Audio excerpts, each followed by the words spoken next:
Hey guys, Carlz0r here, and today we're going to be taking a quick look at a game called Oscura Lost Light, a game by Ola Alfheim. I hope I'm pronouncing that right, in case he's watching. Sorry. Anyway, this is his first game that's been released on Steam anyway. I don't know if it's his first game ever. It's a puzzle platformer with some interesting gameplay mechanics thrown in. There aren't really any options for us to go into from the game anyway. It's a Unity game, so you get that basic graphics quality option selector thingy when you start up the game, and you can select your resolution, whether it's windowed or not. I'm going to be recording this at 720p at 60 frames per second like I normally do. Although it's worth mentioning that at least here on the menu it's running at over 1,000 frames per second, so I wouldn't worry too much about performance or anything, even though the options can't really be changed in depth. I'm using the highest setting and it's running and looking just fine to me, and my computer's just kind of average, I guess, these days. It was pretty good when I got it a few years ago.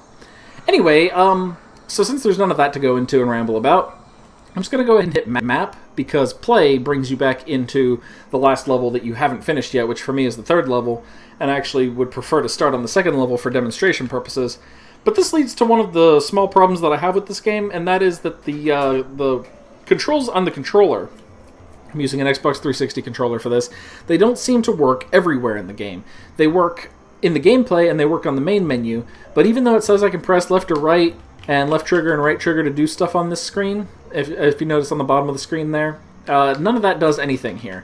I can use left and right on the keyboard, and I can hover over stuff with my mouse, which you might not be able to see because I think I might have it set up to not display the cursor. That should be the way it's normally set up on my recordings. Then again, it might not be. But anyway, controller just doesn't work here no matter what I do, and I think that might be some kind of bug or something, but rather than harp on that, no problem. It's easily fixed just by using the keyboard or the mouse, so we're going to let it slide. It is this guy's first Steam release, and it might be something that he's planning on fixing, although I will mention too, it doesn't really do anything in the pause menu either, just the main menu and the gameplay where it works fine. So anyway, puzzle platformer, we have stuff that we can push around, there's some physics involved there. We have a jump and a double jump, and you notice that right now I'm carrying this glowing light in my hand, and that has to do with the story of this game, which plays during the opening cinematic. And that light is green now that I've picked up that gem. What the gems do is they give you your different abilities that you're going to have in this game. And I think you can only ever find up to 2 of them at once per level, so it doesn't really ever get too confusing. Whoops. And I was just about to explain what I was doing there. So the green gem makes these platforms appear, these platforms that are just kind of outlined. And sometimes it's so that you can jump on them, and sometimes it's so that they can block these shafts of purple light. And I'm sure maybe they'll, be for other purposes in the future as well. But for right now, that's what the green crystal does for us. And I think that there are 4 different crystals in the game. There's a yellow one, there's a red one that lets you break stuff. The other one changes gravity kind of VV style. However many V's there are, 5 V's, 6 V's. I can never remember. You'll notice this is kind of your first more difficult platform. I can make that platform appear, or first more difficult puzzle, I guess I should say. I don't know what I was talking about. Anyway, you can make this platform appear, but it doesn't really block the purple light. That's why you gotta push the thing that's creating the purple light aside. You can actually hold the X button to make the platforms appear for a little bit longer, which I'll do there just to demonstrate. Hit our next checkpoint. Now with these floating platforms here, they've actually gone in decent detail into the physics of it. You don't want to stand on these for too long because they gradually sink and fall into the water. And if you touch the water, you die, because we have a water-soluble character here, which isn't too atypical for platformers, although, it's not something you see every day. Usually there's some kind of swim function or whatever, but in this game, the water's meant to be an obstacle, so it is. That's just the way that is. Continuing right along, I gotta say that the controls feel really nice and fluid and smooth.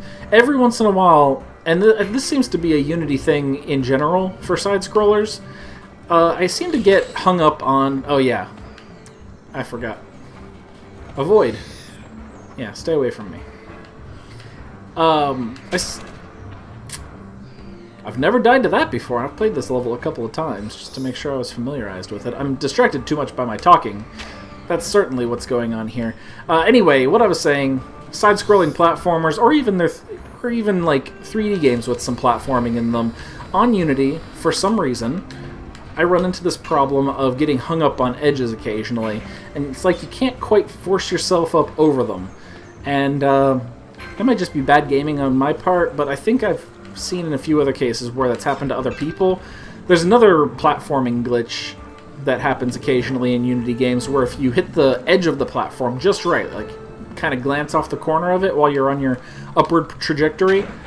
I was trying not to get hit by that saw blade. You'll actually kind of glance off of the corner and fly up into the air. I haven't had that happen to me in this game yet. But for some reason, I'm playing absolutely terribly. I think I originally got through this level with only 2 deaths, and that was on my first try. I'm having significantly more difficulties now. And I'm not sure why. I can't remember if there was a second gem on this stage or not, but we will play level 3. Jeez, man. Must be food coma setting in. I just got a really big lunch a minute ago at my favorite place, and now I can't play games worth a darn. Alright. The little glowing things just kind of count towards a total that get counted up at the end of the game. You also get counted for your deaths at the or at the end of the level, rather. And basically that's just like kind of your scores. Oh yeah, I think I do get another gem here. Yep, the red one. Will shatter weak surfaces. Very useful. Destroying things does seem to come naturally to you. What are you trying to say?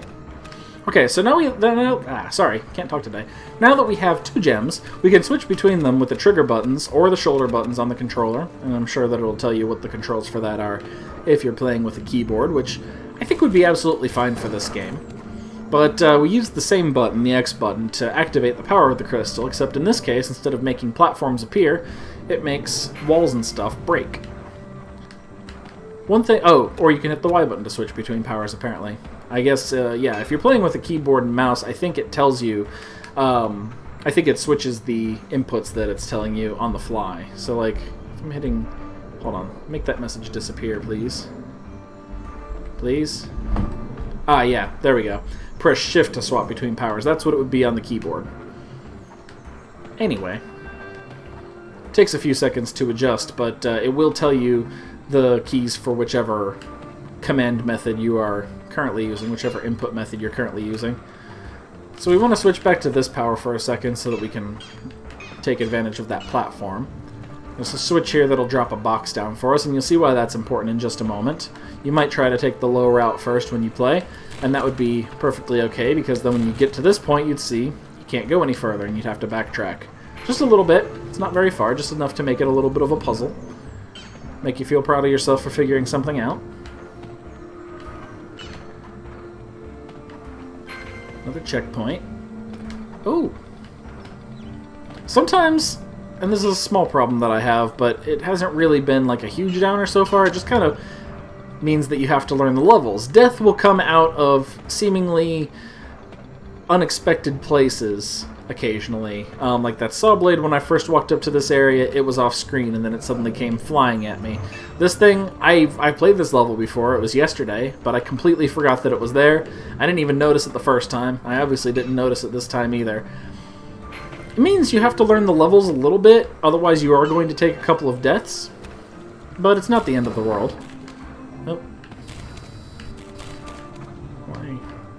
Oh, I guess I need to push the thing out of the way first. That's actually kind of clever that it doesn't let you break the whole thing and let the block fall down. And that, I can't go that way because of that steam vent, I think. Oh, I guess that's just so you can get back up. You don't even need that.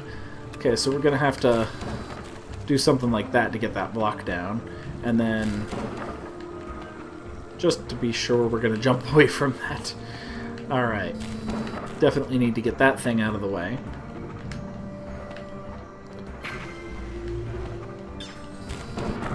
In these early stages, it seems like it's always pretty clear where you need to go and how to do what you need to do, but I imagine that as you get further and further in this game, it will get more and more difficult. Oops, I didn't think it was going to go that far. I have to go hit this switch again. I'd say this is a pretty enjoyable game. If you're in the mood for a good puzzle platformer, you could certainly get a lot worse for your money.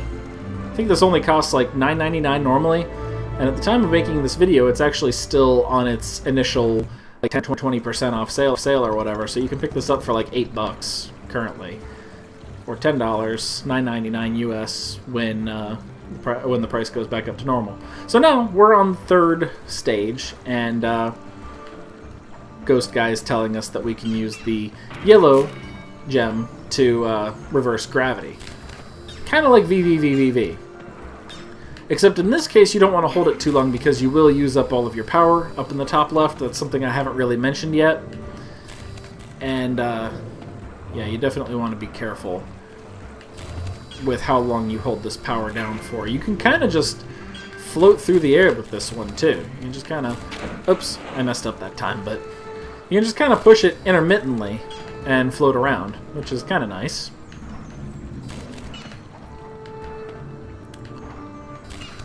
I imagine it uses up the charge a lot more slowly if you do it that way, but I have trouble watching more than one thing at a time, so I don't know if that's true or not.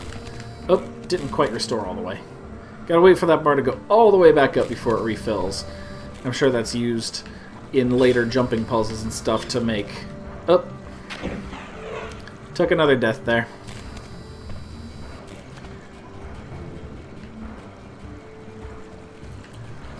If it hadn't been for that stupid collectible and my compulsion to get it.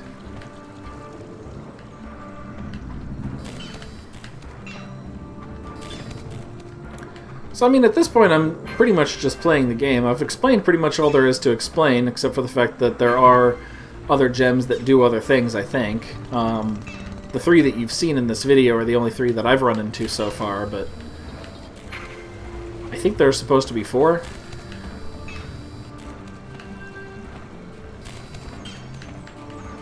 I'll leave that one for you guys to explore and discover on your own, in case you end up getting this game, so I haven't basically shown you everything.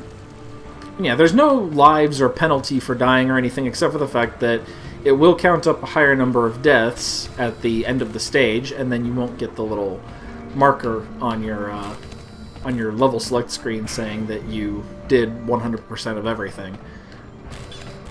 There's a marker for... Oh, I saw that thing was flashing and just wanted to get away from it. I think it's a landmine.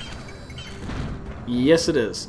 So yeah, you get like a little token for your time spent in the level. If you beat it quickly enough, you get one for how many deaths you took, and you get one for the collectibles.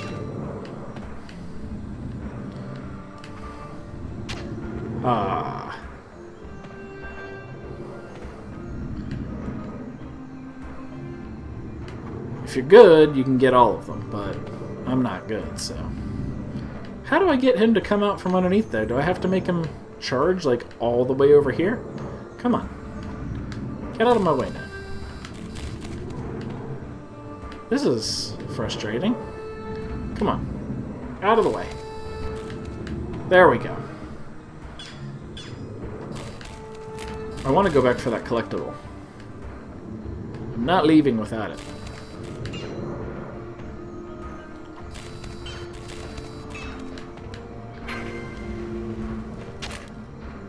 I'd say that the length of the stages in this are just long enough. If they were any shorter, they would feel a little bit too rapid fire. Oh, these kind of bob up and down a little bit. Were the other floating islands do that? I just didn't notice. Alright, this is where it's going to require me to be a little bit clever with my timing.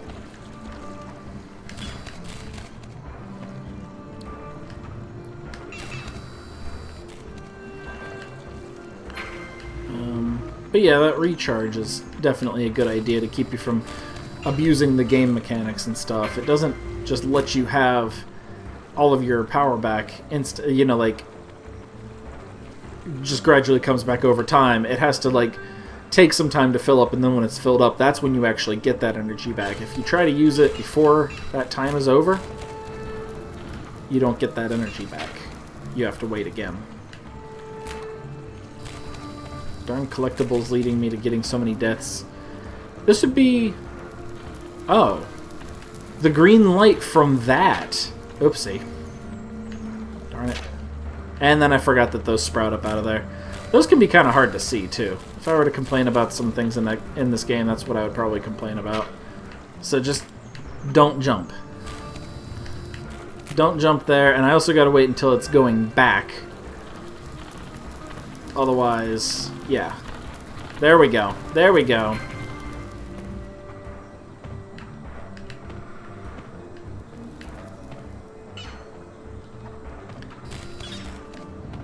Okay, I gotta do something up here, I imagine. That is correct. So yeah, that's an interesting mechanic, though, by the way. I want to look at this again. The green light from that moving platform thingy is what's making those platforms appear, and those would normally be the ones that my light would make appear. Okay, I think I see what I gotta do here. Go underneath, and then, like, do that. So I can move other things, too. I didn't realize that. Oop, I kind of skipped the end of the chapter screen there a little bit. But, anyway, that's Oscura Lost Light. If that looks interesting to you, link will be in the description down below to where you can go buy it on Steam. I think it's pretty cool. Honestly, I'm probably going to finish this game because, or at least keep on playing it a good while longer because I like it. Anyway, I'll see you guys next time. Bye.